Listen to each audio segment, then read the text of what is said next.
E aí, galera, beleza? Tá começando mais um Triângulo Nerd aqui. Queria dizer que a gente tá um pouco diferente essa semana, porque eu não posso estar do lado desse maravilhoso homem, que é o Rafael, que eu estou viajando aqui. Então tá todo mundo no remoto aqui, todo mundo distante um do outro. O triângulo tá muito grande. Ele gosta. Cada ponta do triângulo tá numa distância gigante. Então a gente vai começar mais um episódio aí essa semana com os meus amigos queridos aí. Eu sou o Bruno, pra quem não se lembra, e vou deixar meus amigos aí se introduzir.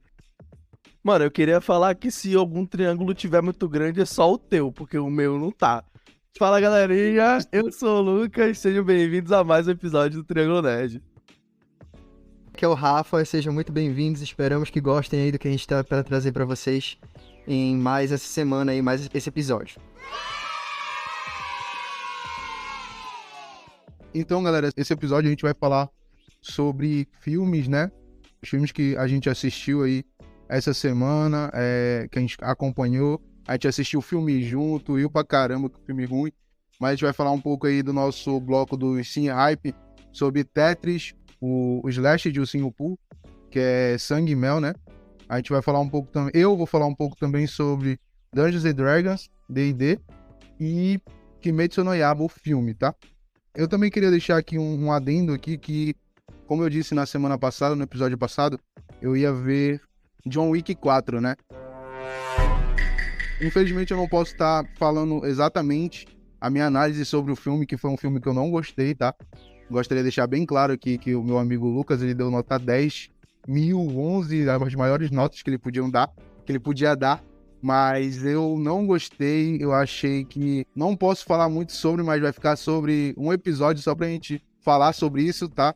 Pode começar aí a Quinta Guerra Ninja e a gente vai ter uma discussão bem séria sobre isso, assim que o Rafa assistir o filme. Vão jogar o público do podcast todo contra mim, né, que sou o único pobre que ainda não consegui assistir a porcaria do filme. Exatamente, tá, galera? Bora apoiar o nosso podcast aí pra gente poder assistir até os filmes juntos, assim, como a gente viu o do Ursinho Pooh. E é isso. Eu queria falar que o filme do John Wick não tá lá, essas coisas, em relação ao roteiro, tá? O resto do filme é muito bom, mas o roteiro cagou com o filme. Não só com o filme, mas com toda a franquia. Mas isso é uma discussão que a gente vai levar pra um episódio aí. Em relação a Kimetsu no Yaiba, eu não preciso dar spoiler, porque o filme já é... Todo mundo já viu o filme. Porque tá no anime, entendeu? Então, tipo assim, não é um filme incrível, não é um filme bom. É uma experiência de tu ver ali a briga uma luta do anime que tu já viu no cinema. E ele passa 40 minutos ali de um episódio de uma coisa diferente, sem nada a mostrar. Mas a gente ficou muito decepcionado, porque a gente não viu o trailer, a gente não viu resenha sobre o filme, e eu gastei 50 pau nessa porra pra ver uma coisa que eu já tinha visto, tá? Mas pera aí, tu gostou da temporada do anime? Foi boa. A temporada do anime, o anime é incrível em si. Mas assim, você falar que é um filme, não é um filme aquilo ali, mano. É tipo alguma tentativa de ganhar dinheiro ali. É aquilo que eu te falei, o filme, ele é uma experiência nova pra quem assistiu o anime, pra quem é fã do anime e quer ter essa nova aventura nos cinemas, uma qualidade de imagem melhor, um som melhor, etc. Cara, eu fui no cinema e a sessão tava lotada. Lucas do nada encarnou aí o carinha da caneta azul aí no início. Porque o filme... é uma experiência. É tipo assim, eu vou explicar a experiência. Eu tava lá com um monte de otaku assistindo o filme e todo mundo ficou puto. Ó, Pode ser que- isso daí eu concordo com o Bruno. Eu acho que faltou um marketing ali pra explicar o que se trata o filme, etc. Mas aí também a burrice aqui, né, do Bruno ir pro cinema sem saber o que tava indo assistir, pô. Otário, Deixa eu pra explicar. deixar de Não é- ser otário, tem que ver notícia, tem que ver trailer, tem que ver informação antes de assistir a porra do filme. Tu tá pagando dinheiro, cara. Tu tá pagando puta do dinheiro pra assistir o filme, tem que saber o que tu tá assistindo, velho, não dá. Galera, eu queria deixar bem claro aqui, tá? Pra esses meus amigos aí que ficam me ofendendo, que eu acho que não são amigos, mas, tipo assim, eu fui no cinema ver John Wick, só que tava até barato, porque a gente paga meia, eu e a minha namorada, né? Beijo, Renato. E a gente escolheu ver 3 filmes em um dia. Então foi John Wick, o 4, foi uma decepção. Demon Slayer, o filme também que foi uma bosta, me senti totalmente ludibriado. E D&D, o único filme que salvou a noite, tá? Que eu vou falar um pouco sobre mais à frente. Você vem falar que a gente não é teu amigo, mas você vem ofender o meu melhor amigo, o Joey Wick aqui? Aí não dá. Não tem como, cara. Ok, galera, agora a gente vai partir agora pra falar do filme que a gente assistiu essa semana, que foi Tetris, um dos filmes que a gente assistiu essa semana. Queria saber aí do Rafa, que tem uma análise mais profunda sobre o filme, tem aquele negócio mais analítico ali de cinéfilo. O que tu achou, amigo? Cara, eu achei um baita filme, de verdade. Eu achei muito melhor do que eu estava esperando. Tava achando que seria um filme um pouco mais biográfico. O Lucas até comentou com a gente quando eu recomendei, né, da gente assistir o filme. O Lucas falou, poxa, acho que não vou estar muito afim de assistir, não sei se vou gostar, porque eu não curto muito filmes biográficos. E confesso que eu fiquei com o pé atrás nesse sentido, ainda que tivesse muita gente falando bem. E sentei pra assistir, e, gente, muito melhor do que eu imaginava, muito melhor do que eu imaginava. É um filme que, ainda que ele conte uma história real, ele foge muito daquele arquétipo, ele não é autobiográfico, ele não é biográfico, não é essa história que ele quer contar, ele não quer contar a história sobre um cara, ele quer contar sobre um acontecimento específico que envolve o jogo Tetris, né, que seria a questão só do surgimento do Tetris, mas do licenciamento do jogo em si, e a guerra pelo esse licenciamento, só que ele faz isso de uma maneira que parece muito um thriller político, econômico. Ele é ambientado ali no final da Guerra Fria, ali em 1989, no período de transição ali da União Soviética, quando ela tá começando a derrubar um pouco as ideias socialistas e tal, aceitando algumas coisas do capitalismo. Gente, é muito bom. Assim, eu vou deixar meus colegas falarem e a gente vai discutindo um pouco melhor ao longo do podcast. Mas, assim, já devo começar dizendo que é uma recomendação máxima. Assistam Tetris, porque é um puta filme. Como eu sempre falo aqui, né, o selo de qualidade das indicações do Rafa é muito bom. E tu, Lucas, o que tu achou desse filme, cara? Cara, eu tenho alguns comentários muito bons pra fazer sobre o filme. No início, eu tinha visto o filme, né? Eu tinha comentado com vocês aqui, a gente tava em off aqui conversando. Quando eu vi o filme, eu falei, cara, eu fico até com vontade de assistir. Eu gosto de Tetris, é um jogo extremamente popular. Mas eu realmente fiquei com esse receio de assistir por causa de se tratar de uma biografia. Eu logo vi que era uma história sobre o jogo Tetris. Eu fiquei com medo de acabar me deparando com mais uma daquelas biografias que tem quase 3 horas de filme e não vai me agregar muito no fim do dia. Mas quando o Rafa assistiu primeiro, ele falou que era muito bom pra assistir sem medo. Aí eu me entreguei pro filme. Cara, é um filme incrível, realmente. Ele consegue te passar uma coragem que poucos filmes têm de falar sobre um tema polêmico como o socialismo/comunismo de uma forma única, sendo retratado através de um jogo no qual deu problema na sua época de lançamento lá atrás. E o problema justamente do licenciamento do jogo tem a ver com um mundo totalmente diferente do nosso que a gente está acostumado.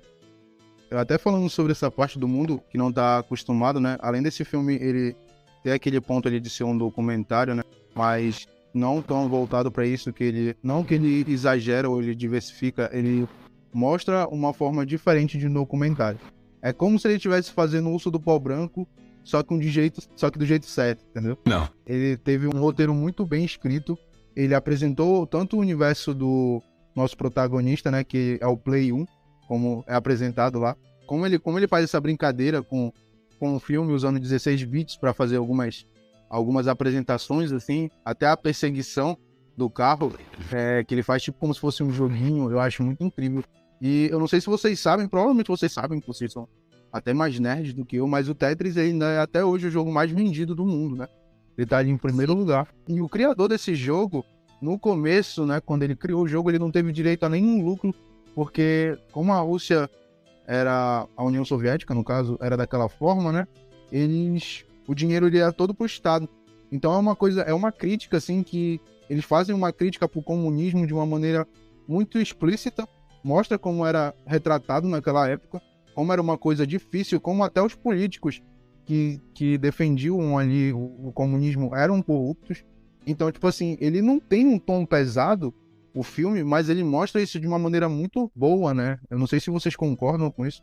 Ele mostra isso de uma maneira bem leve que faz a gente ficar interessado e a gente sente empatia tanto pelo o personagem principal quanto pelo criador do jogo. Não sei se vocês têm esse mesmo pensamento, não sei se vocês pensaram, viram isso.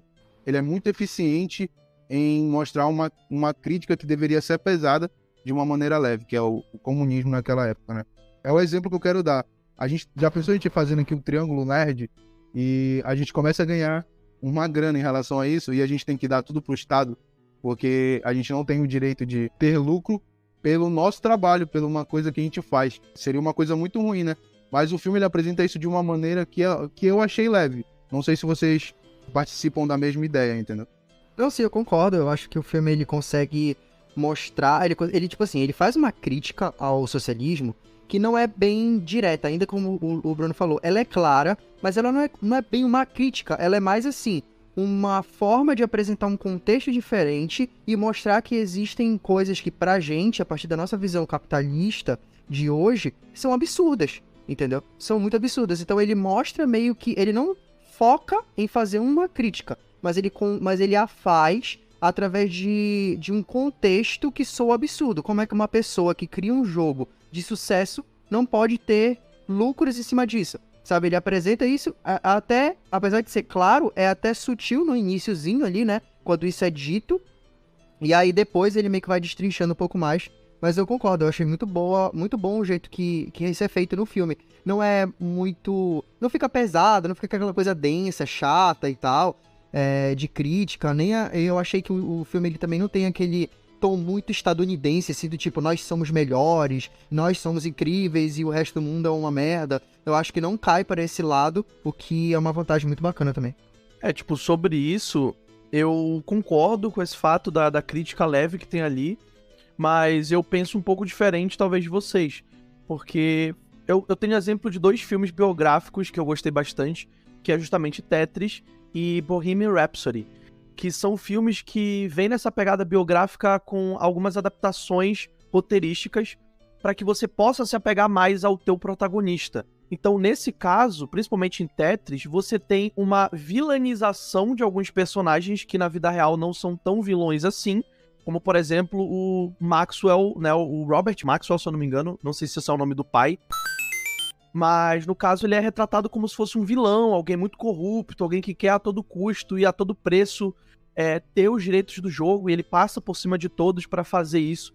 Então ele é retratado literalmente como se fosse um vilão perseguindo o nosso protagonista, que é retratado como se fosse o herói, alguém que quer salvar, alguém que quer... Sim, se tu parar pra pensar, cara, o vilão nessa lógica, é por isso que eu falei em relação a não ter aquele maniqueísmo tão claro, assim, de capitalismo é incrível e socialismo é uma merda, porque o vilão é o capitalista, entendeu? O vilão principal é o capitalista, saca? Então isso é muito legal. Era exatamente isso que eu ia falar, porque foi o que o filme passou pra mim, entendeu? Que o cara que era capitalista, ele meio que usou ali o capital, né, que ele tinha, ou que ele fingiu que tinha, pra tentar comprar um passe pra ele conseguir os direitos. E eu acho que foi isso que o filme quis mostrar, entendeu? Que assim como o socialismo, né, no caso o comunismo, tem um lado bom e ruim, o capitalismo também tem, entendeu? Então, Sim. não sei se foi passado pra vocês. Mas eu achei um filme muito incrível. Ele teve eu não sei se vocês acharam algum furo de roteiro. Queria até se vocês comentassem alguma coisa que não agradou vocês no filme. Pra mim não teve nenhuma coisa assim ruim no filme. Eu acho que ele mostrou o que ele queria e ele agradou naquilo que ele mostrou. Eu não acho que tem furos de roteiro, não. Nunca tenha percebido, assim. Mas eu acho que tem uma questão muito clara ali de não necessariamente ser fiel à história real, né? Porque, vamos lá, gente.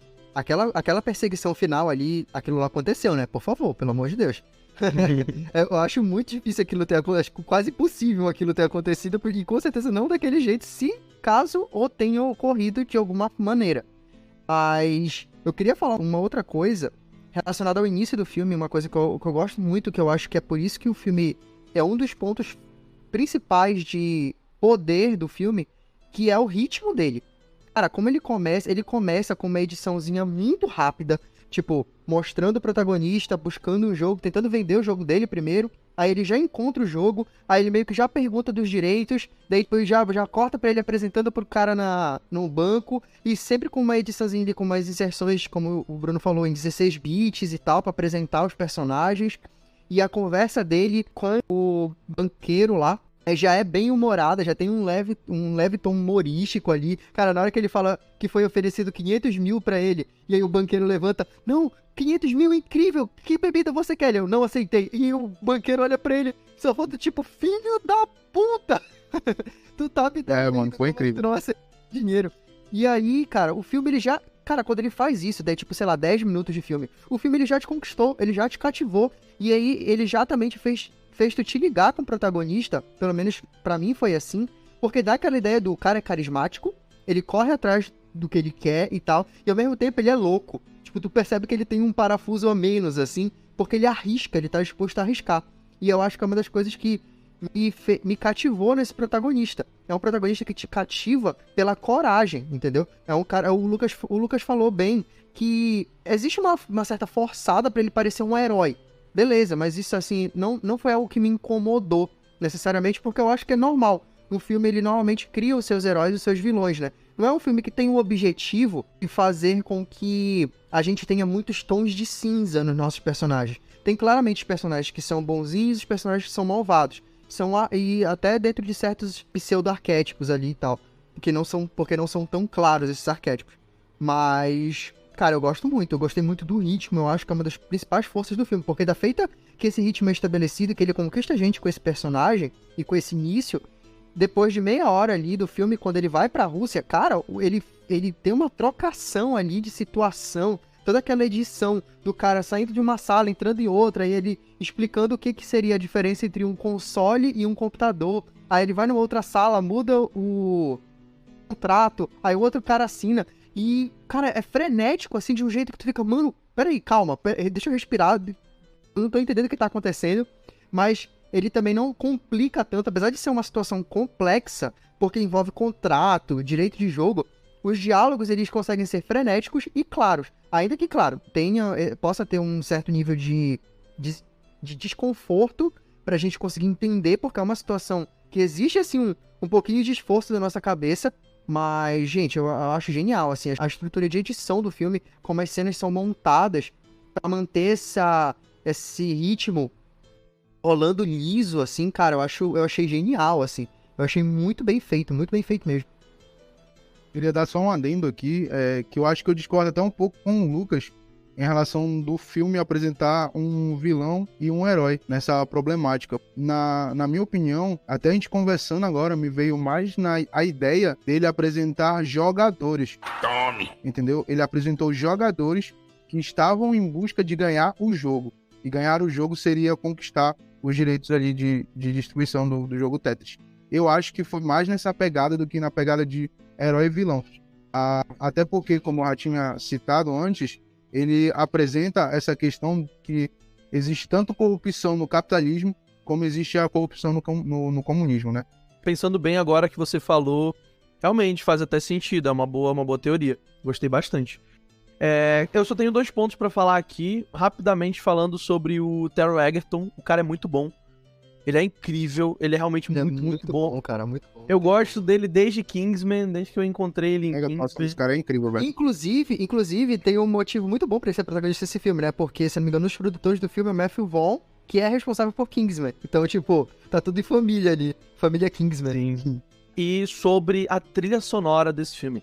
Cara, o que a trilha sonora desse filme faz contigo é imoral. Ela é muito bem pontuada, ela chega no momento que tem que chegar, principalmente sobre Holding Out for a Hero, que é a, entre aspas, música tema do filme. Ela aqui é tocada em algumas versões, e eu acho incrível como eles fazem isso, o respeito que eles têm. Por exemplo, quando ele tá no Japão com a família dele, toca essa versão japonesa da música, e quando ele tá na Rússia, já lá no finalzinho do filme, vai tocar a versão russa dessa música, sendo cantada em russo, como eles fazem com a música tema do Tetris, que toca várias vezes durante o filme, em versão mais lenta, e ela vai pegando você aos poucos, e na cena, no ápice, assim, do filme, digamos assim, quando ele sai pra festejar, que rola toda a perseguição da KGB contra o protagonista e seu amigo, que tá tocando The Final Countdown. Nossa, essa cena é incrível. Como uma música, uma trilha sonora bem pontuada no momento certo consegue te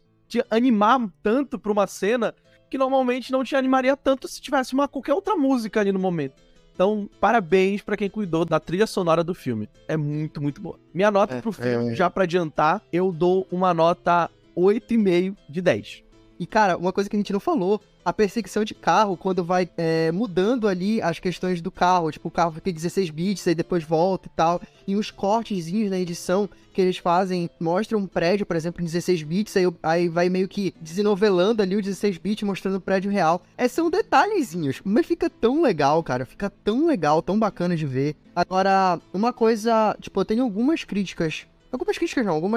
pontos pra destacar, que eu não gosto, que eu acho que poderia ser melhor, na verdade. Uma coisa que eu falei é justamente em relação a esse exagerozinho. Por exemplo, essa perseguição de carro, apesar de ser muito divertido de assistir, eu acho que é uma cena que ficou exagerada no filme. Eu acho que o filme, ele mostrou que ele conseguiu trazer um ritmo e trazer algo frenético, mesmo com coisas que teoricamente não seriam frenéticas, entendeu? Então aquela cena de carro no final, ela me pegou, assim, me tocou no sentido de incomodar, sabe? Assim, tipo, pô, isso aqui destoou um pouco do que eles queriam. Parece que o filme, ele tem uma clara inspiração em Argo, em certo ponto, apesar de ser um Argo bem mais jocoso e irônico e tal, mas aí parece que ele queria trazer aquela cena final de tensão que nem a gente tem em Argo. Sim, enquanto tu tá assistindo, beleza, vai funcionar, mas eu acho que se tu parar pra pensar um pouquinho, tu vê que ela destoa do filme. E eu acho também que tem uma questão que eu não curto muito, daquela espiã. Eu acho a história dela ali, eu não sei, cara, me soa meio desconexo, assim. Meio desconexo não, meio desconectado do filme, sabe? Por exemplo, eles têm uma cena, a sensação que eu tenho é que tinha um arco extra ali no filme que meio que foi cortado na edição. Tipo, no corte falando, não, gente,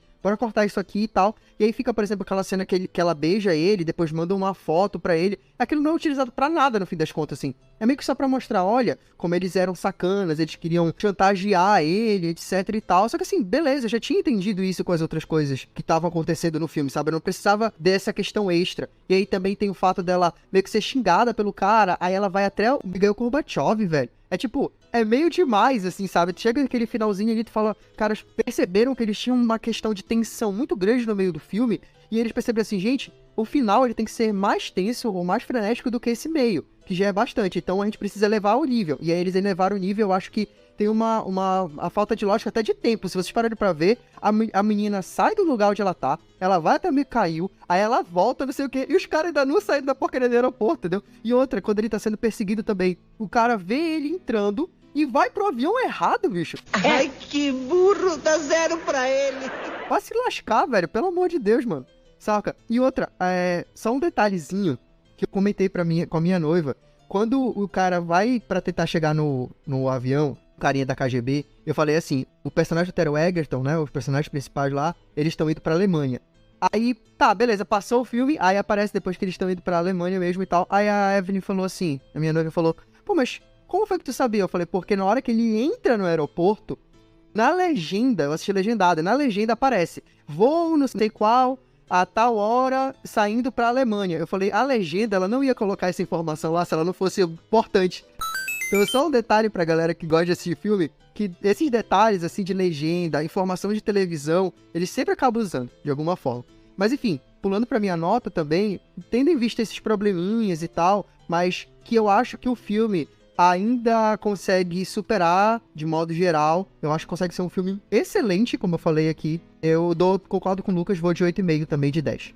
Eu não posso concordar com a nota de vocês, respeito ela, mas eu acho assim que foi um filme muito bem feito. Como todo filme ele tem ali um defeito ou outro, uma coisinha ali que poderia ter sido melhor. Agora, a parte da menina, realmente, da ordem cronológica ali da situação dela chegar ali no ministro e depois ela chegar no aeroporto e já dá tempo de prender o cara, e o cara vê o cara fugindo e não consegue perseguir ele, realmente só foi um furo. E por esse furo eu dou uma nota 9,5, tá? Esse filme pra mim merecia 10, mas por esse furo aí eu acho que realmente ele não merece um 10. Ele não merece um 10, mas é um filme muito bom, aconselho, e eu queria até falar aqui que a gente deveria fazer um quadro aqui nesse podcast de diquinhas de filmes do Rafa, porque puta que pariu, viu, cara?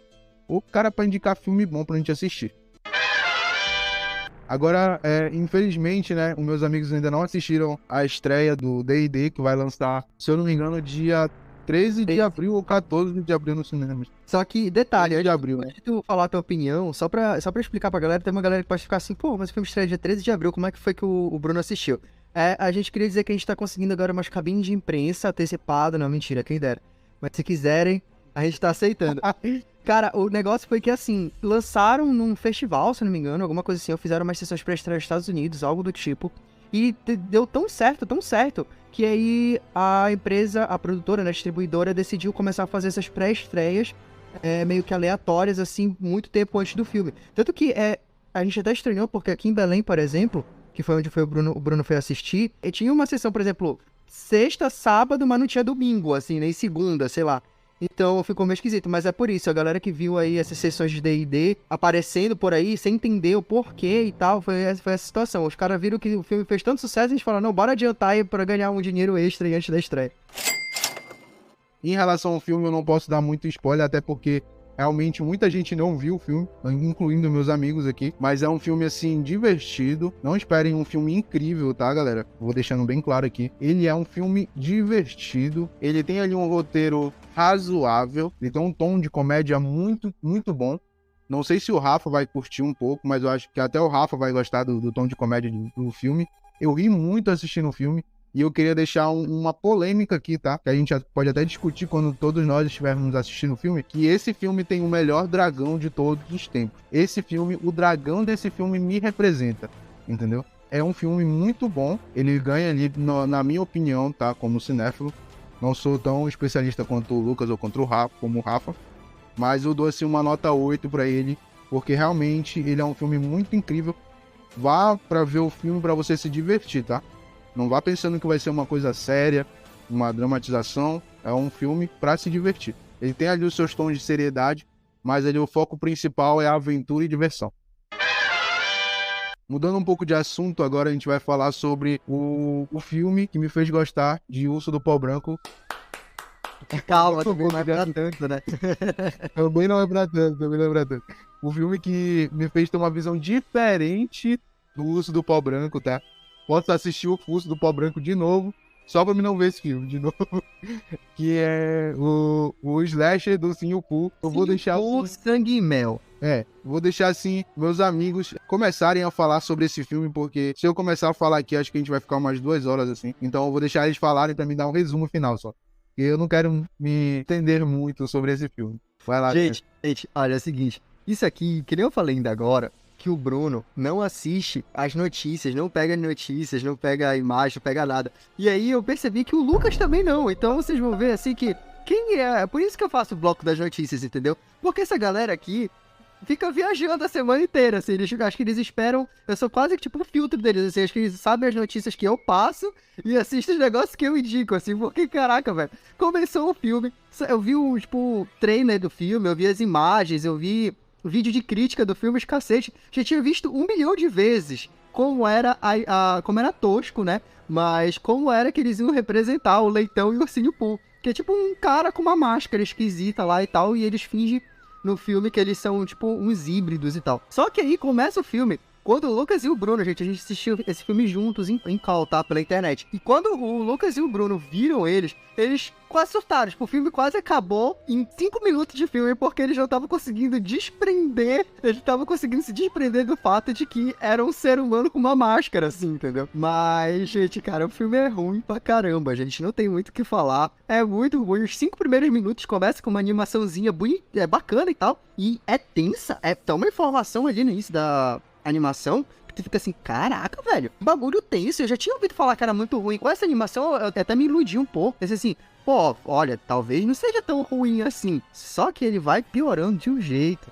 Não, pode dar spoiler à vontade, vai dando spoiler. Tipo, não, porque a gente descobre que eles passaram fome, os personagens ali que seriam do Ursinho Pooh, né, Ursinho Pooh, Leitão, etc. Eles passaram fome e tal, depois que eles foram abandonados, digamos assim, pelo Christopher Robin pra ele ir pra faculdade. E aí eles simplesmente, tipo, tiveram que comer o Ió. Eles tiveram que se alimentar do Ió. E aí isso fez com que eles ficassem com um trauma tão grande que fez com que eles não quisessem mais falar e voltassem de novo para esses instintos mais animalescos. Alô, Yellow Jackets, né? Que aí vocês vão ver que o tema recorrente aqui nesse podcast está sendo ursos e canibalismo, né? Se fizer mais um episódio com ursos ou com canibalismo, cara, a gente tem que mudar o nome desse podcast aqui pra alguma coisa relacionada a isso. Mas enfim, fala pra mim um pouco, porque, meu Deus do céu, cara, o filme ele é ruim de um jeito que dói, assim. Winnie the Pooh, o filme que mirou em Yellow Jackets e acertou em Velocipastor. Não dá, cara. Esse filme, assim, ó, eu realmente não vi informações dele, mas eu já fui com o intuito de ser ruim. O meu problema é que eu não esperava. Tá, eu esperava que ia ser ruim, o Pooh e os amigos dele ali, né? No caso, no filme só apareceu o Pooh e o Leitão. Pra quem ainda não entendeu, gente, eu vou dar spoiler desse filme. A gente vai dar spoiler desse filme porque a gente tá fazendo um favor pra vocês que estão nos ouvindo. O Ursinho, Pooh e o Leitão, eles são os únicos que aparecem ali da turma. Inclusive, a gente tava teorizando durante o filme, né? O Rafa até comentou.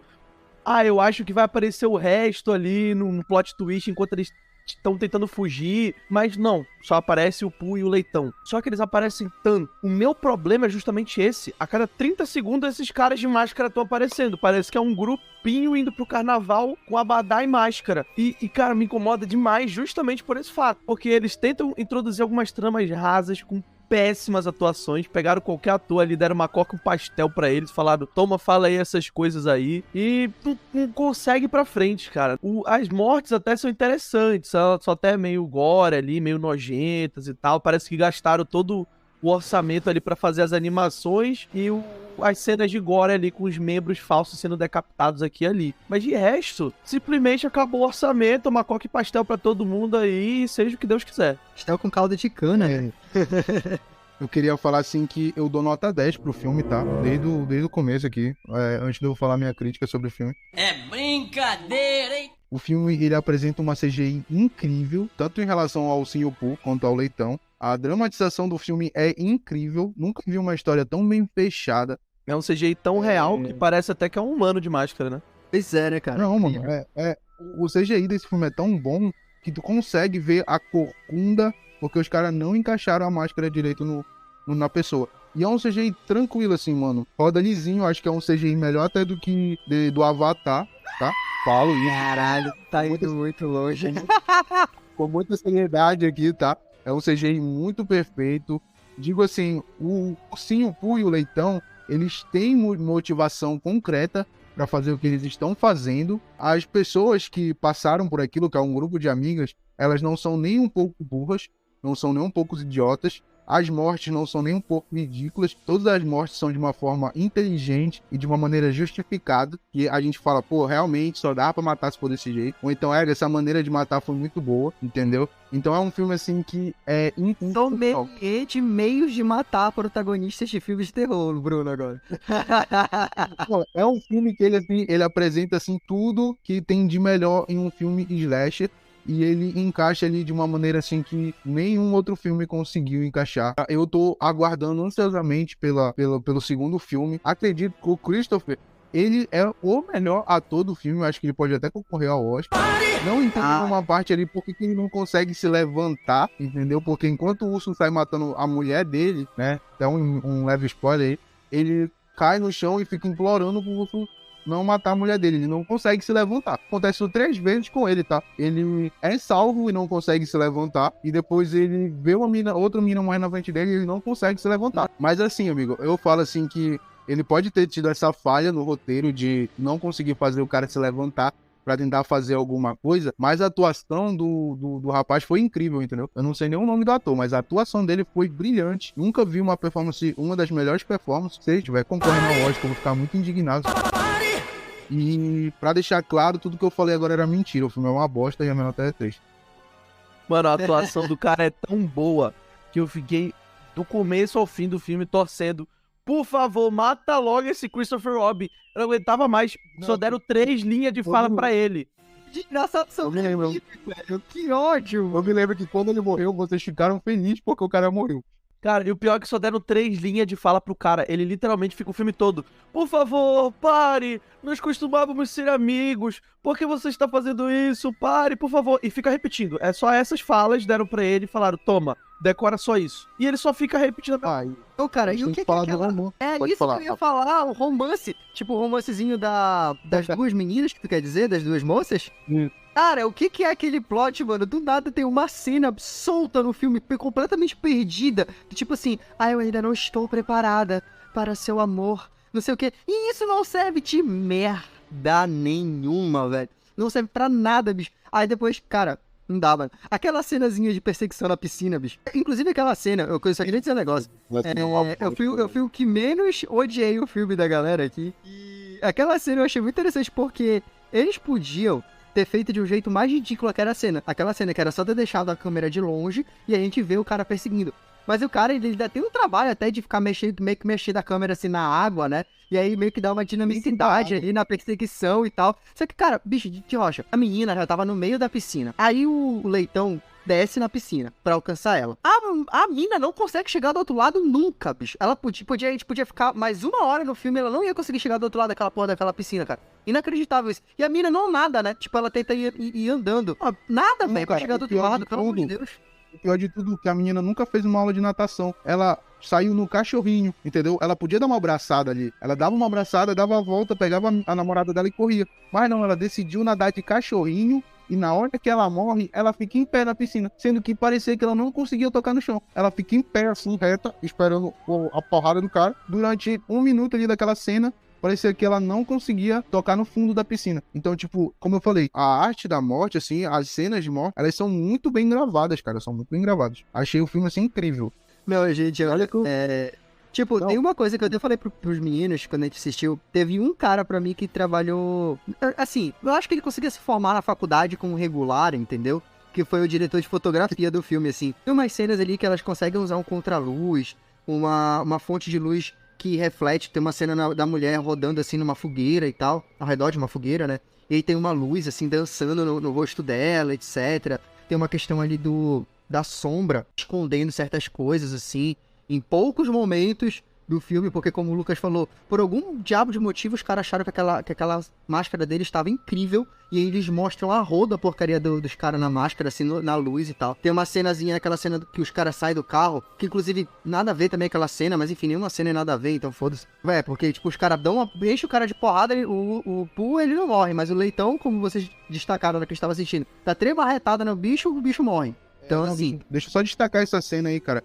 Porque é tipo assim, pra quem vai assistir o filme, uma garota, tá? Eu não estou usando nenhum tipo de estereótipo aqui, tá? Alerta de Uma misoginia.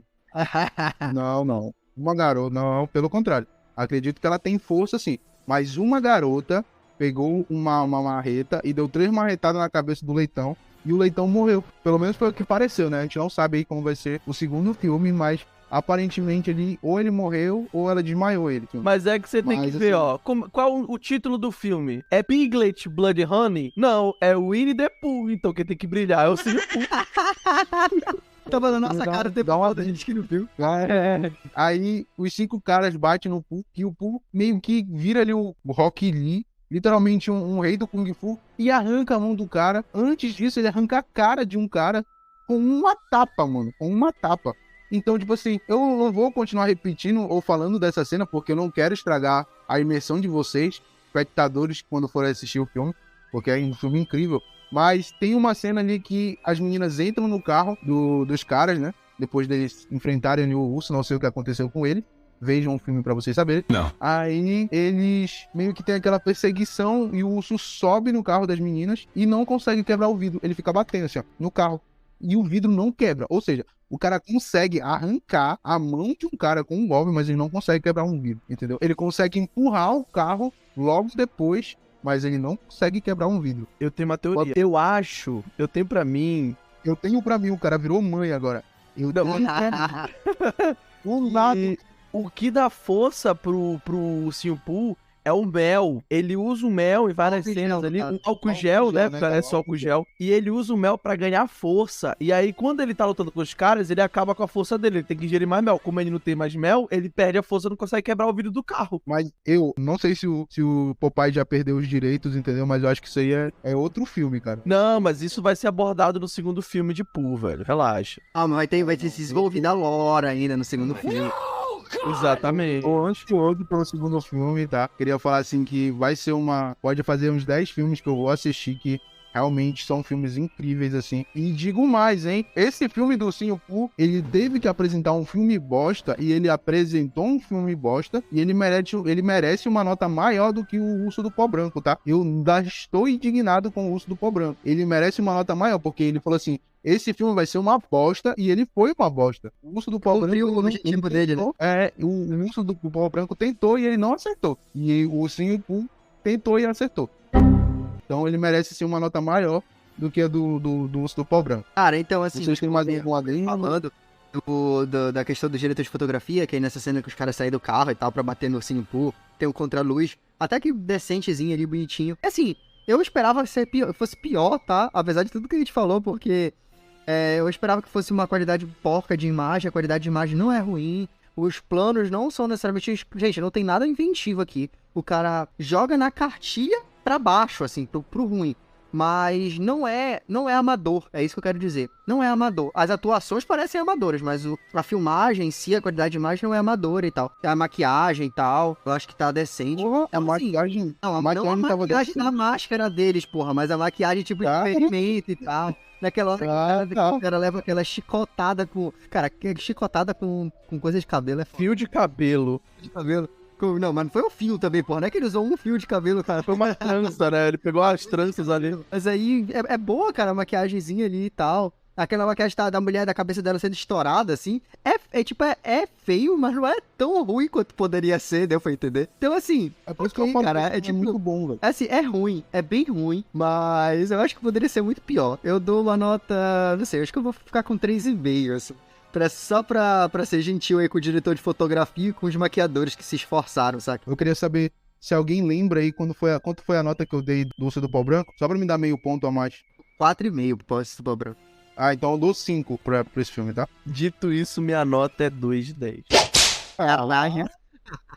Eu não acredito, cara. Sem É. falar muito, porque, cara, pra mim, primeiro que nem parece com o Ursinho Pooh, parece mais o Shrek live action do que o Ursinho Pooh, mas vamos lá. Mas eu queria falar assim, que esse filme, ele merece uma nota 5, pelo menos minha, porque eu me diverti assistindo com vocês. Teve aquele negócio de comentários, a gente rindo um pouco ali daquelas situações, porque eu acho que se tu assistir o filme sozinho, como eu vi, o Urso do Pó Branco, ele cai sim a nota dele. Mas assim, é um filme que você deve assistir com um amigo, entendeu? Pra você rir. Eu acho que é mais ou menos assim a vibe que o filme vai passar. Pelo menos é o que passou pra mim. É melhor assistir com amigos do que sozinho. O que importa, então, não é o terror que o filme vai te causar. O que importa são os amigos que fazemos durante o filme. Então é isso, galera. Depois da nossa análise aí, da nossa resenha sobre esse filme maravilhoso, a gente vai agora vir com uma parte que eu gosto muito do nosso podcast, que é as notícias. Então vamos lá, Rafa, traz aí as novidades do nosso mundo nerd pra gente. Só um adendo antes das notícias, o Winnie the Pooh foi recomendação do Rafa, tá? Só pra estragar o conceito dele aqui, tá? Não, os caras querem me sacanear aqui, gente. Querem queimar meu filme. Queimar meu filme. Continuou falando que ele só indica filme bom, tá? O único filme que ele indicou até agora foi o do Pó Branco. Os caras querem queimar meu filme aqui, gente, porque eu indiquei o filme, mas olha, tem coisa que eu falo aqui pra gente assistir que é lançamento, tá? Então, assim, eu não assisti ainda, entendeu? Vocês têm que me dar um desconto, pô. Uma coisa que eu indico que eu já assisti é outra história, sacou? Aí tem todo tem todo um filtro, tem toda uma personalização da indicação. Pô, tem que ter todo um cuidado aqui especial, cara. Brincadeiras à parte, a gente vai para as notícias que tivemos nessa última semana, até a data de gravação desse podcast, que está sendo gravado no dia 8 de abril. A primeira notícia é que filme live action de Moana vem aí, anunciado por The Rock. A Disney não para de fazer live action, cara. Não para, os caras não desistem. O que vocês acham? Vocês estavam querendo... Alguém pediu um filme em live action de Moana? Porque assim, o meu problema não é necessariamente com a existência desse live action. É só o fato de que Moana é um filme muito recente, cara. É um filme muito recente.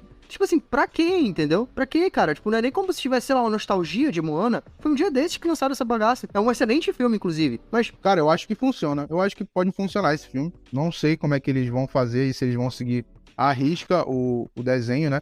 Mas eu acho que funciona.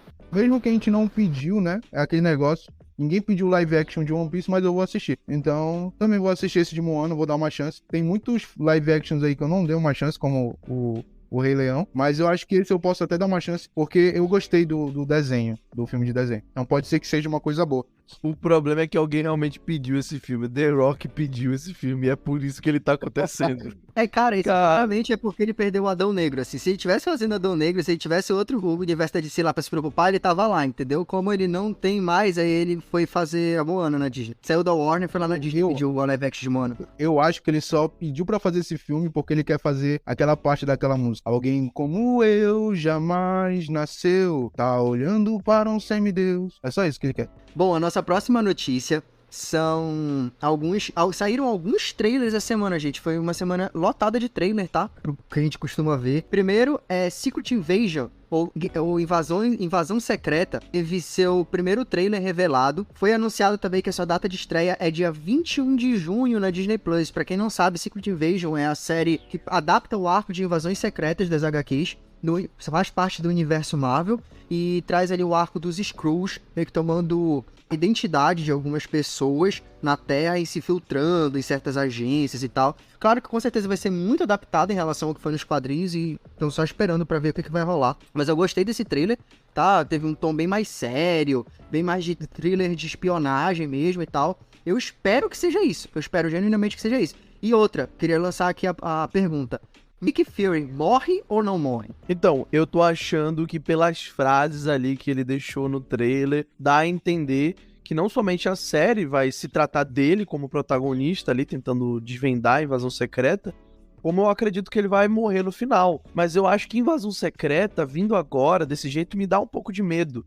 Porque, tudo bem, a gente já teve uma introdução aos Skrull em Capitã Marvel, mas foi algo bem simbólico e bem pequeno do que Invasão Secreta deveria ser. Invasão Secreta é um problema dos Vingadores, é um problema a nível mundial. Inclusive, nas próprias HQs, alguns Vingadores são Skrulls infiltrados. E você não tem essa problemática tão grande agora na Marvel, porque a gente não teve uma proporção tão grande de como os Skrulls estão infiltrados entre nós. Então eu tenho muito medo do que a série pode trazer, principalmente pelos curtos episódios que geralmente a Marvel tá entregando pra gente nas minisséries do Disney Plus. Mas vamos ver o que vai ser. Dependendo de como eles vão adaptar, pode se tratar apenas de um arco ali de uma série que poderia se chamar Nick Fury em vez de Invasão Secreta. Se ficar legal, tudo bem, mas realmente deixa a desejar muito a história principal do que poderia ser, de fato, Invasão Secreta. Cara, eu acho assim que depende muito do que a série vai apresentar. Eu acho que é um universo que é muito favorável, é uma história muito boa, tem tudo pra ser incrível. A gente pode tirar até a série do Pacificador, ela é muito boa e ela tem essa pegada assim de quem tá controlando os maiorais ali são alienígenas. Então, se você que tá ouvindo esse podcast assistir e não gostar, vai assistir o Pacifista, vai gostar. É isso. Vão assistir o Pacificador, tá, gente? Que pacifista eu não sei nem se existe, no caso. O Pacificador. Desculpa, porque o meu português ele é diferente. Ai, que burro, dá 0 pra ele. Outro trailer que saiu essa semana foi o trailer de Besouro Azul. O filme deve estrear no dia 17 de agosto desse ano. Também conhecido como o filme que terá a Bruna Marquezine no elenco, entendeu? Gente, assim, é um filme que vai ser... Eu acho que vai ser uma pegada de Shazam, não no sentido de ser um filme família, nem nada disso, mas no sentido de ser um filme... Ok, acho que tem cara de ser filme nota 6, nota 7, assim. O que não é necessariamente ruim, mas é aquele filme tipo, ok, tu vai lá, tu vai assistir e passa, assim, saca? Porque ele é um trailer com muita cara, realmente, um filme de super-herói basicão, sabe? De apresentação de personagem, uma pegada meio Homem-Aranha, nesse sentido da jocosidade e tal. Então, assim, ok, eu acho que vai ser um filme legal, eu acho que vai dar pra assistir de boa no cinema, assim, não vai ser aquele filme que tu vai ficar puto de ter pagado o ingresso, mas também tu não vai sair de lá pensando, nossa, mudou minha vida, entendeu? Eu acho que vai ser nessa pegada mesmo aí que o Rafa falou, mas eu queria dar uma opinião aqui bem séria em relação a esse filme. Se tem Bruna Marquezine e não tem o menino Ney, não faz sentido ela tá ali. Era pro Besouro Azul ser o menino Ney. Não sei por que não chamaram ele, tá? Estou muito chateado. O último trailer, né, ou pelo menos o último que eu lembro agora que tenha saído essa semana, foi o trailer de Homem-Aranha no Aranhaverso 2. E aí, meus amigos, isso sim é animação, tá? Eu gostei pra cacete do trailer, assim, visualmente. Acho que vai ter um estilo muito legal de tom mesmo, de comédia, com aventura e tal. E assim, Homem-Aranha no Aranhaverso é um dos melhores filmes que saíram aí na última década. Sinceramente, é um filmaço de verdade, uma animação incrível. Eu espero que o segundo mantenha essa pegada. Se manter, se for próximo da qualidade do primeiro, já tá excelente. Cara, eu gostei muito, muito, muito do primeiro filme. Eu tô muito empolgado pra esse segundo. Parece que vai ser muito bom e vai manter a qualidade do primeiro.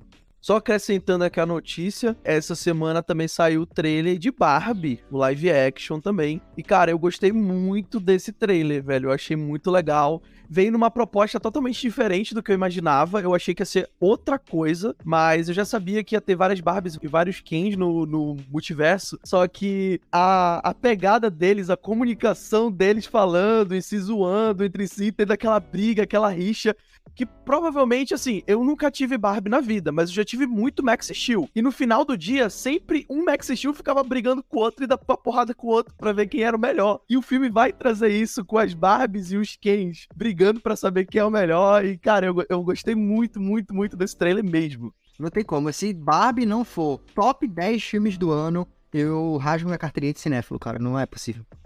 Eu queria falar assim que eu infelizmente vou ser obrigado pela minha namorada a assistir esse filme. Eu não queria ir ver, sinceramente, tá? Não estou hypado. Não é minha namorada que vai me obrigar a ver esse filme, tá? Não queria dizer que... Hype, inimigo da qualidade, porque esse filme vai ser incrível, cara. Não tem como, mano. Não tem como. Esse filme vai ser incrível. Eu tô mentindo, cara. Eu tô mentindo. É eu que vou arrastar ela. É eu que vou arrastar ela. Cara, eu via, inclusive, um memezinho na internet do Robert Pattinson como Batman ali, né? Todo trevoso ali, com a maquiagem, com a cabeça baixa, chegando no cinema. O ingresso pra Barbie, por favor. E é exatamente isso que eu vou fazer, cara. Eu tô brincando, tá? Eu adorei o trailer. A minha namorada me mostrou e eu vou arrastar ela pro cinema pra gente ver junto.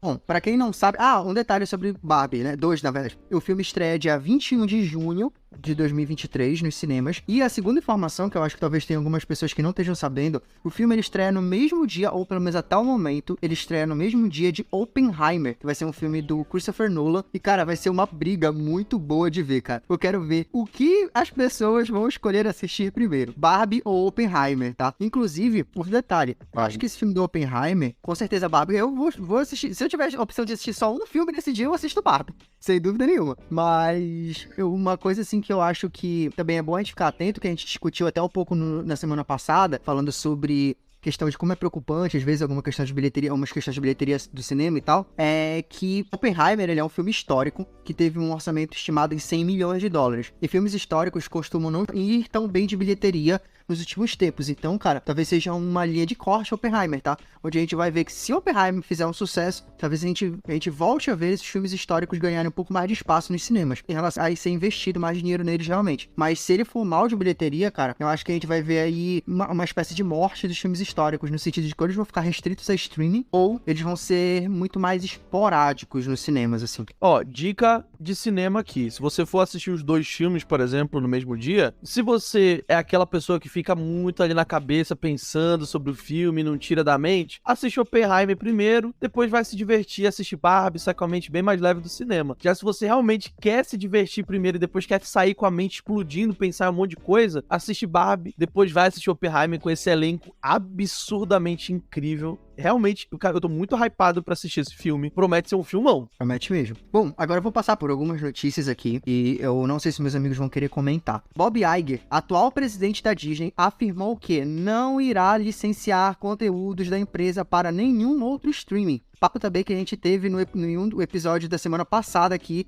onde eu comentei sobre isso, né, sobre esse licenciamento, ganho de dinheiro com isso. A Disney tá abrindo mão realmente. Ela prefere manter os seus conteúdos dentro do seu streaming e ser exclusivo, manter eles exclusivos, o que é muito interessante.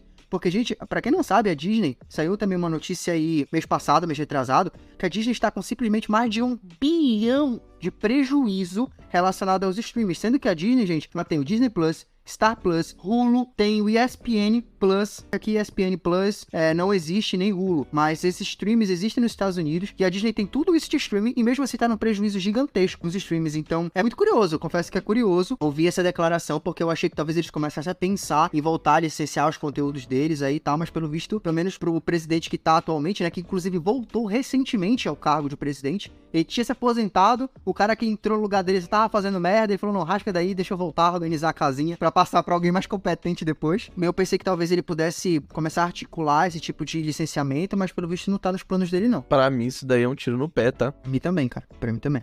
Bom, outra coisa. O Scott Pilgrim, que é um filme que fez muito sucesso aí há alguns anos atrás, ele vai ganhar um anime pela Netflix e o elenco original inteiro e em peso estará de volta para dublar o programa. Vocês assistiram Scott Pilgrim? Cara, eu nunca assisti particularmente. É a Ramona, pô. Filme da Ramona. Exato, já assistiu? Tu gosta? Me lembra desse filme aí, por favor.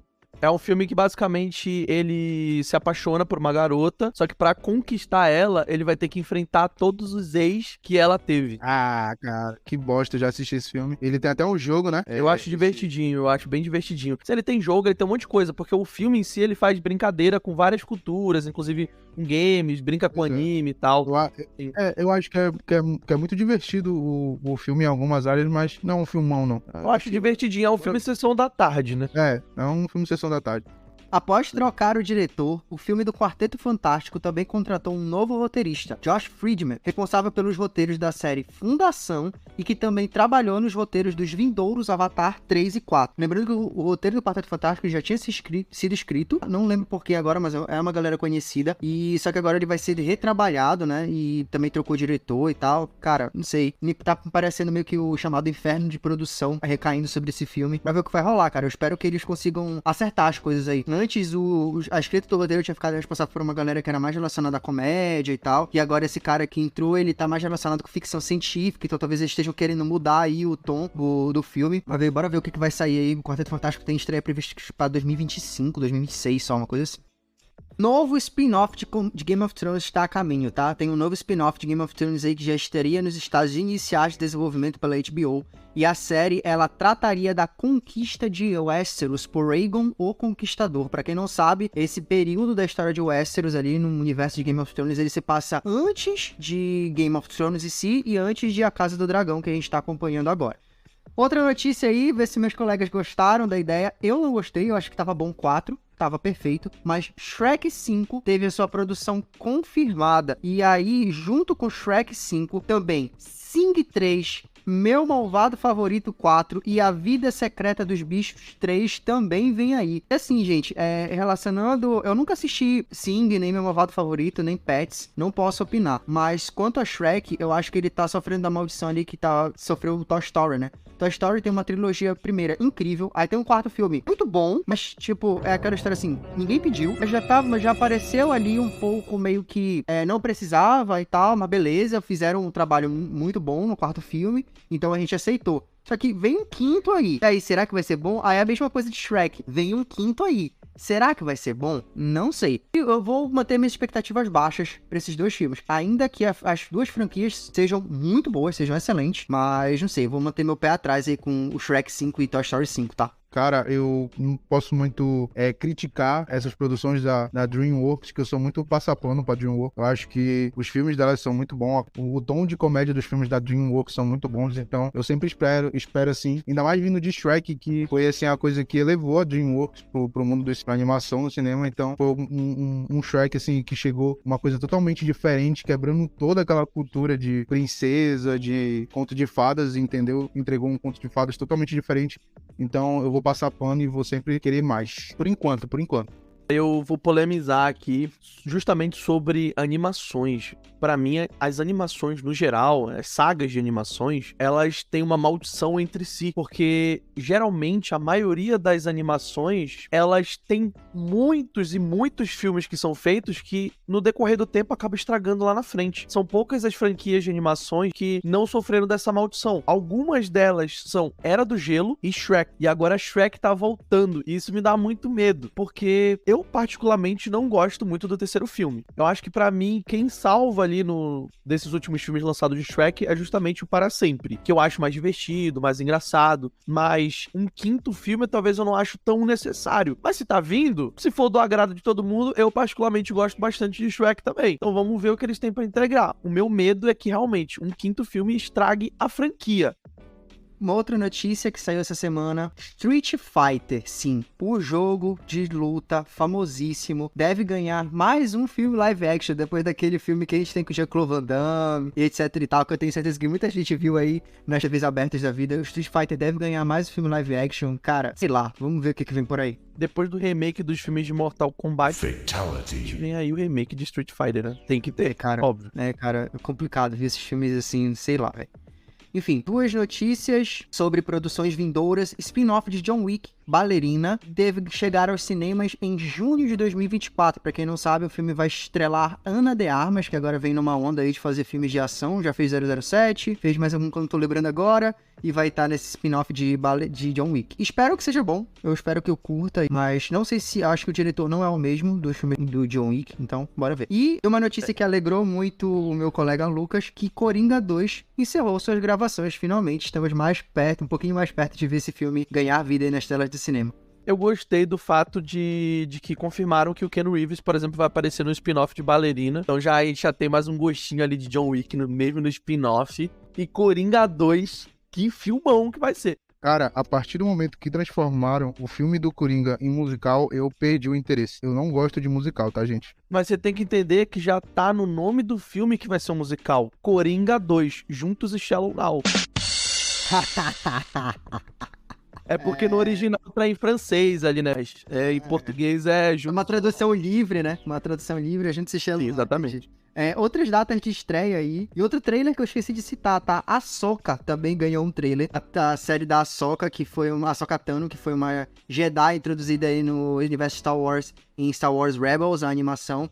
Ganhou aí sua intérprete em live action, que é a Rosario Dawson, aí na série do Mandalorian, na segunda temporada. E agora apareceu também o livro Boba Fett, e agora vai ganhar sua série própria em live action. Deve estar estreando aí em agosto de 2023. Além disso, também descobrimos que The Acolyte, ou Acólito, vai ser a primeira série protagonizada por um Sith do universo de Star Wars. Deve chegar no Disney Plus em 2024 somente. Outra notícia é que descobrimos que o filme de Minecraft com Jason Momoa recebeu a sua data de estreia. Sim, Jason Momoa irá protagonizar um filme de Minecraft. Durmo com um barulho desses e acordem satisfeitos. O filme deve estrear somente dia 4 de abril de 2025. Tá longe ainda de chegar essa data. Mas tem que ser o Jason Momoa pra interpretar o Steve, né? Como é que ele vai derrubar a árvore com a mão, pô? Tem que ser um homão mesmo pra fazer isso. Verdade.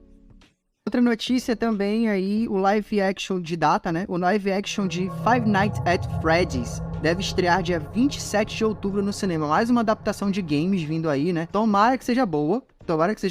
Eu nunca joguei o jogo. Você jogou o jogo, Lucas? Nossa, eu joguei assim, foi esporadicamente, assim, mas bem pouco. Eu não gosto muito, assim, de jogo de terror. Eu nunca joguei, mas tem uma sólida base de fãs. Eu espero que o filme seja bacana. Outra coisa, Sex Life e The Resident foram canceladas. Sim, as séries foram canceladas após, respectivamente, suas segunda e sexta temporadas. Além disso, a segunda parte de The Manifest deve estrear dia 2 de junho na Netflix. The Manifest é um caso muito interessante, que foi uma série que foi cancelada, e aí o público tretou, né? Não pode cancelar. A Netflix foi lá e renovou para a última temporada. Foi a que tá saindo, né? A 4ª temporada. E ela vai chegar aos seus finalmente, vai chegar ao seu encerramento aí dia 2 de junho na Netflix. Além disso, também descobrimos aí, saiu uma informação de que a 3ª temporada de Euphoria terá um salto temporal de 5 aninhos, tá? Na próxima temporada, viu? Eu não assisto a série, pretendo ainda começar, mas o Lucas assiste, talvez ele possa dar alguma opinião aí sobre esse salto temporal de 5 anos. Posso polemizar? Fique à vontade. Pra mim, senhorita Barbie Ferreira, a atriz ali que faz a Kate em Euforia, ela pagou de estrelinha e não apareceu muito na segunda temporada, logo decidiu se retirar do elenco. Isso prejudicou o roteiro da série. Por isso, o salto de 5 anos. O problema aqui, que eu acredito que não seja spoiler pra ninguém, é que a protagonista, a Rue, interpretada pela Zendaya, é viciada em drogas. Se der um salto temporal de 5 anos, ela morreu de overdose, porque, misericórdia, não tem o que me explique ela sobreviver 5 anos viciada em drogas. Fora os problemas, a problemática que a segunda temporada cria pra gente nos personagens, principalmente nos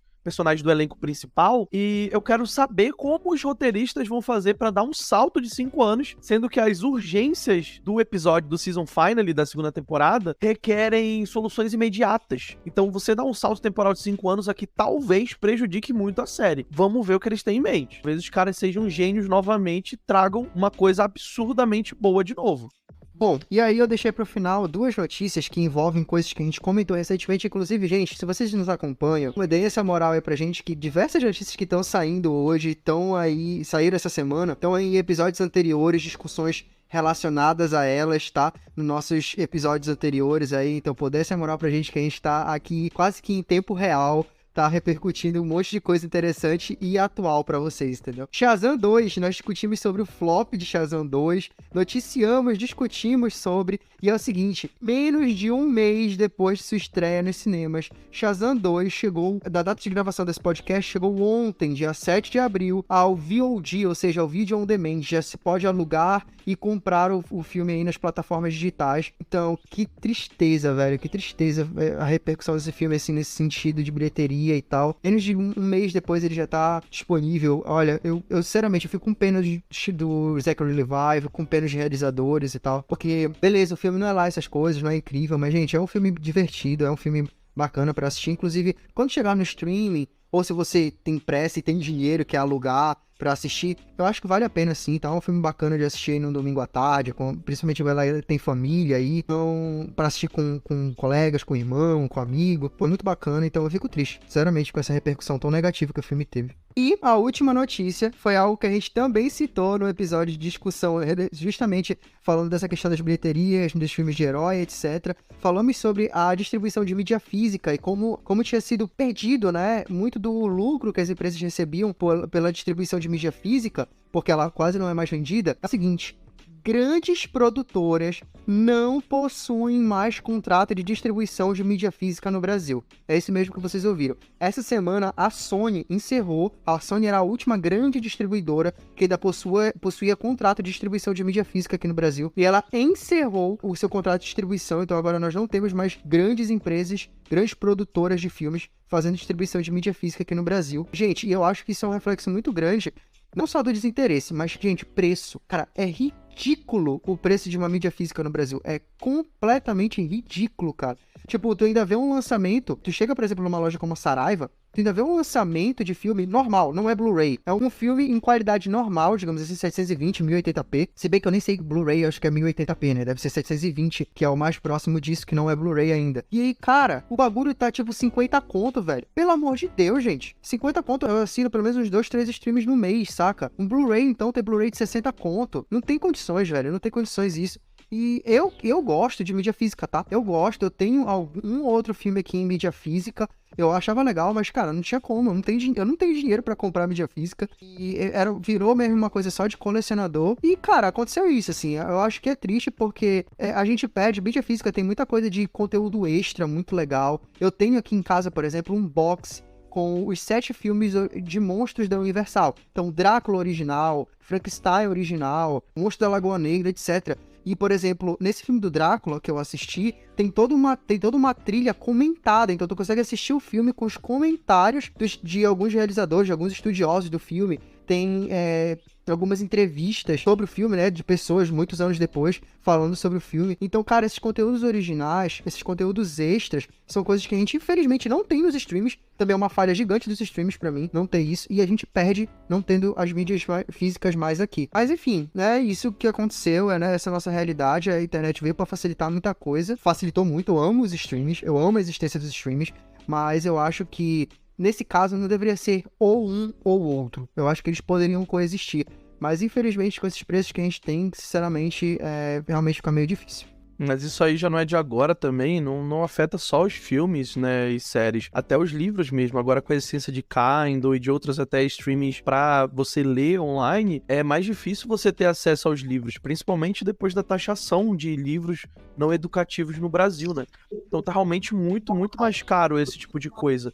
Realmente virou artigo de colecionador. Eu, particularmente, eu também gosto de ter o material, a mídia física em casa, porque eu acho bonito também. Fora que deixa a prateleira sempre mais bonita. Eu tenho aqui a minha coleção de Supernatural desde a primeira até a 10ª temporada. Os boxes, depois eu descontinuei minha coleção porque ficou muito inacessível por conta justamente da questão do preço. Eu acho que, realmente, eu concordo totalmente com a opinião do Rafa. Tinha que coexistir os dois, deveria coexistir os dois, mas não é a realidade, infelizmente. Você vê que as novas tecnologias estão extinguindo as antigas pouco a pouco, conforme o tempo passa. Mas não porque elas são superadas, mas porque simplesmente o valor delas se torna inacessível para nossa condição financeira atual no Brasil. Eu concordo também, mas eu tenho um ponto em relação a isso. A mídia física ela já está realmente ultrapassada hoje em dia em relação à tecnologia. Como o Rafa falou, já é uma coisa assim mais de colecionador. Quando a gente quer colecionar, quer ter tipo uma memória de um filme incrível, entendeu? Eu queria muito ter um inbox dos filmes da Marvel,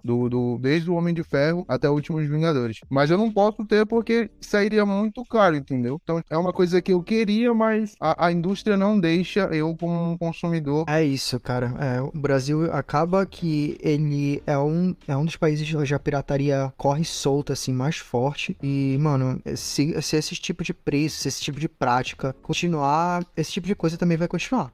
A pirataria vai continuar reinando solta aí. Porque, felizmente, às vezes se torna a única forma que uma pessoa tem de ter acesso a certas coisas. Eu acho que aqui no Brasil a gente já tem dificuldade de ter acesso a certas coisas, entendeu? Tipo de filme, de lançamento rápido, etc e tal. Então, enfim, complicado. Mas enfim, foram essas as notícias da semana. Então é isso, galera. Eu acho que agora já deu, né? A gente já falou tudo que a gente tinha pra falar. They ask you how you are, you just have to say that you're fine when you're not really fine, but you just can't get into it because they would never understand. Sobre os filmes maravilhosos que nós assistimos aí, Tetris e o do Ursinho Pooh, que foi o melhor de todos. As notícias que nosso amigo Rafa deu, que até ele tá zoando a gente, né, em relação a gente não assistir trailer, mas é porque eu aguardo ansiosamente as notícias que ele dá pra gente aqui. Então eu evito ver trailers, tá? Ele gosta. Porque além das indicações dele serem maravilhosas, as notícias que ele dá também são. Então é isso, eu acho que a gente tá aí nesse programa se divertindo muito fazendo essa resenha, essa brincadeira que a gente faz aqui entre amigos. Então se você gostou, deixa seu like, compartilha, fala com os amigos. Como a gente já conversou em vários episódios, podcasts aqui, o marketing boca a boca vale muito também. Então conta pro teu amigo que tem 3 nerds tentando fazer um podcast legal pra te escutar. E vamos nessa vibe. Muito obrigado a todos vocês que estão nos ouvindo. A gente vai ficando com mais esse episódio. Obrigado por terem nos escutado. Obrigado por toda a audiência aí, pra galera que tá recomendando, pra galera que vem falar com a gente, agradecer aí. Isso incentiva muito a gente vir fazer mais pra vocês, a gente vem muito mais animado. Então continua comentando mesmo, continua falando, mesmo que seja pra gente, alguns conhecidos aí que vem falar com a gente no privado. Isso já é muita ajuda, porque realmente nos deixa muito mais felizes. Então, muito obrigado a todos vocês que estão nos ouvindo, aqueles que estão chegando agora, aqueles que já estão acompanhando a gente desde o começo, durante essas semanas. E até a próxima. Valeu! Valeu, galera. Até a próxima. Espero que vocês tenham gostado. E um abraço a todos. Obrigadão, galera. Não esquece, hein? Compartilha isso. E vamos que toda semana tem. Triângulo Nerd dando tchau. Tchau, tchau. This is the way.